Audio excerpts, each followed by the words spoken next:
Hey guys, this is Yaku, and I just want to show you an update that we've made to our system that will now allow you to set split hours of operation.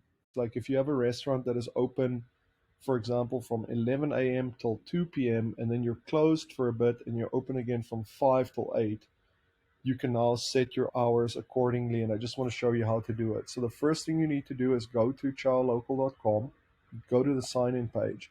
Now, you cannot do this through the Chow Local Manager app. You have to do it through our web interface. And I recommend doing this on a laptop because if you're going to try and do this on a phone, you're going to be very frustrated. Once you're signed into your account, you will go to settings and then hours of operation. And you'll notice that we've added this little red button. So if you tap on this red button, it adds another slot. And you can see I've already done it here. I've set my hours from 4 a.m. till 1:30 p.m. and from 3:30 p.m. till 11:30 p.m. Now that we've got these fields, you should very rarely be using the status update feature in the Manager app.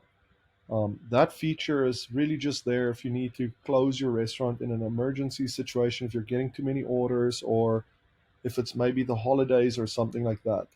Otherwise, your restaurant should be appearing in the Chow Local app or showing as closed in the Chow Local app based on your hours. If you find that you're manually having to open and close your restaurant, then that's a problem and you should update your hours. If you have any questions, feel free to reach out to me as usual.